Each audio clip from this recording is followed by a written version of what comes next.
Bismillahirrahmanirrahim. Assalamu alaikum. Dear students, it's our second part of 14th lecture.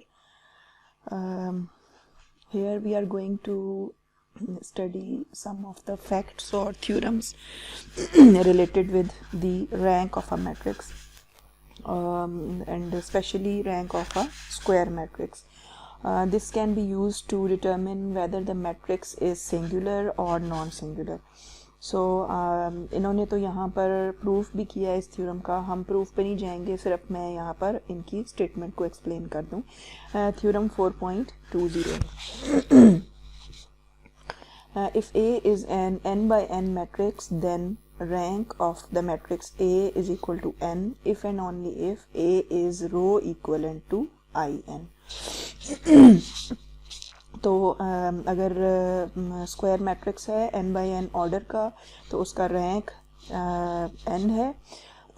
कब n होगा?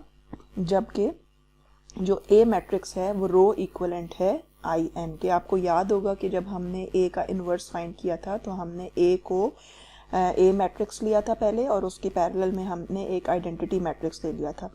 तो A matrix को हमने कन्वर्ट किया था I मैट्रिक्स में, और I मैट्रिक्स के अंदर जो भी चेंजेस आई थी और जो फाइनल हमारे पास मैट्रिक्स बना था उसको हमने कहा था कि ये इन्वर्स है A मैट्रिक्स का. तो अगर A को हम I मैट्रिक्स में कन्वर्ट कर देते हैं तो हम कहते हैं कि A जो है वो रो इक्वलेंट है in के. तो अगर A I में कन्वर्ट हो रहा है तो इसका मतलब ये है कि A का इन्वर्स भी फाइंड हो रहा है. ठीक है. तो अगर किसी भी मैट्रिक्स स्क्वायर मैट्रिक्स A का रैंक n है, तो वो कब हो सकता है? सिर्फ और सिर्फ उस सूरत में जबकि A जो है वो रो इक्वलेंट है in के, यानी A को कन्वर्ट किया जा सकता है in में. और इसी से हम यहाँ से ये रिज़ल्ट जनरेट कर सकते हैं, क्योंकि वो मैट्रिक्स A जो है वो I मैट्रिक्स में कन्वर्ट हो रहा है. इसका मतलब ये है उसका इन्वर्स एग्जिस्ट करता है, और इन्वर्स एग्जिस्ट करने का मतलब ये है कि वो मैट्रिक्स A जो है वो सिंगुलर नहीं है बल्कि नॉन सिंगुलर है, क्योंकि सिंगुलर में आपको पता है कि उसका डिटर्मिनेंट ज़ीरो होता है. तो अगर डिटर्मिनेंट ज़ीरो हो तो इन्वर्स एग्जिस्ट नहीं करता. तो A जो है वो नॉन सिंगुलर होगा if and only if rank of A is equal to n. और वी कैन से कि अगर रैंक ऑफ A n के बराबर है तो हम यहाँ से रिज़ल्ट निकाल सकते हैं, या इसको इफ़ एंड ओनली इफ़ के साथ कह सकते हैं कि A इज़ नॉन सिंगुलर. तो आप लोगों ने डिस्क्रीट पढ़ी है, आपको याद होगा कि इफ़ एंड ओनली इफ़ का क्या मतलब है. यानी कि दोनों साइड्स फॉलो कर रही हैं. ये डबल कंडीशनल स्टेटमेंट है जिसको हम कहते हैं बाई कंडीशनल स्टेटमेंट. यानी अगर A नॉन सिंगुलर है तो उसका रैंक जो है वो इक्वल टू n होगा, और अगर रैंक n के बराबर है तो फिर A मैट्रिक्स जो है वो नॉन सिंगुलर होगा. ठीक है. ये दोनों साइड्स एक दूसरे को फॉलो करती हैं, राइट. इसी बात को हम ऐसे भी कह सकते हैं कि if A is an n by n matrix then rank of A is equal to n if and only if determinant of A is not equal to zero. Non singular matrix का मतलब क्या है? कि उसका determinant not equal to zero है. ठीक है.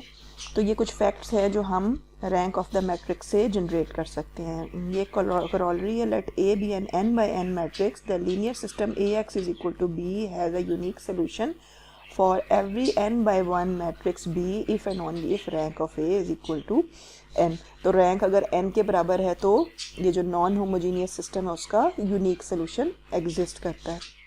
ठीक है. ये हमारे पास कुछ रिजल्ट्स हैं. इसी तरह से हमारे पास जब लीनियर सिस्टम है AX is equal to B, उसके सोल्यूशन पे भी हम डिस्कस कर सकते हैं. अगर हमारे पास कोई भी स्क्वायर मैट्रिक्स का रैंक जो है वो इक्वल टू n है, तो हम यहाँ पे थ्योरम 4.21 में ये देख सकते हैं कि the linear system AX is equal to B has a solution if and only if rank of A is equal to rank of A augmented matrix of A और B.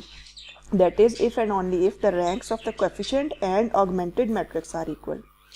ठीक है. यानी हमारा जो नॉन होमोजीनियस सिस्टम है उसका solution exist करता है. कहाँ से हमें पता चलेगा? वो जो हमने मैट्रिक्स A का रैंक निकाला है या उसके ऑगमेंटेड मैट्रिक्स का रैंक निकाला है, अगर वो दोनों बराबर होंगे तो फिर लीनियर सिस्टम नॉन होमोजीनियस जो है हमारा सिस्टम है उसका सोल्यूशन एग्जिस्ट करता है.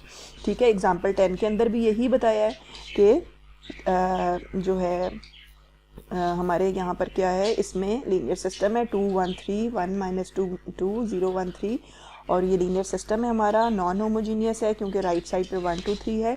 तो अगर हम ए मैट्रिक्स का रैंक निकालें और उसको देखें और फिर ऑगमेंटेड मैट्रिक्स लिख लें डॉटेड लाइन के साथ 1 2 3 भी, तो फिर हम उसका रैंक देखें तो हम यहाँ पे ऑब्जर्व करेंगे कि दोनों बराबर हैं, therefore we can say the linear system has a solution. ठीक है, एग्जाम्पल 11 पे आते हैं, the linear system this has no solution. इसका सोल्यूशन नहीं है क्योंकि यहाँ से हम दोनों का यानी ए मैट्रिक्स का रैंक और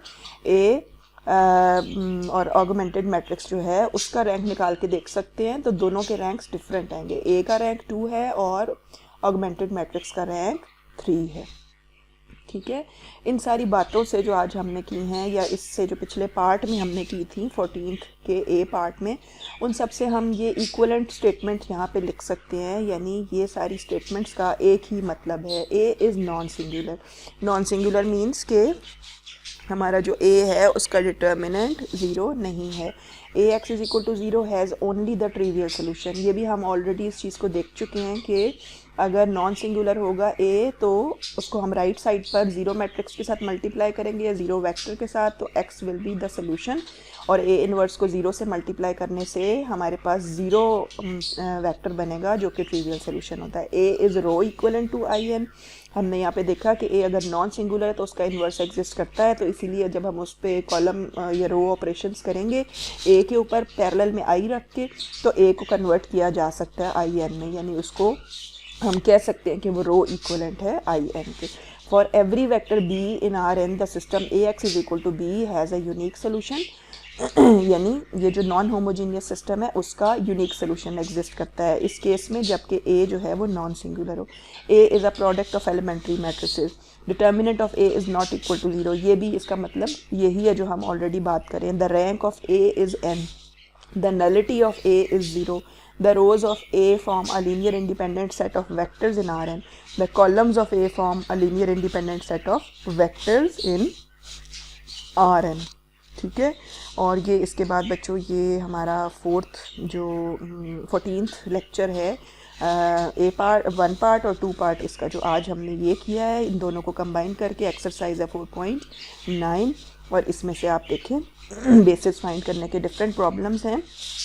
तो ये इसको हम इंशाल्लाह आप अटेम्प्ट कर सकते हैं। There are a lot of problems related with basis, तो आई होप कि आप इन सारे प्रॉब्लम्स में से कुछ जो कि जितनी मैंने डिमांड की होगी आपसे असाइनमेंट के अंदर सबमिट करने के लिए वो आप ज़रूर सबमिट कराएंगे। ठीक है, right, that is and for now.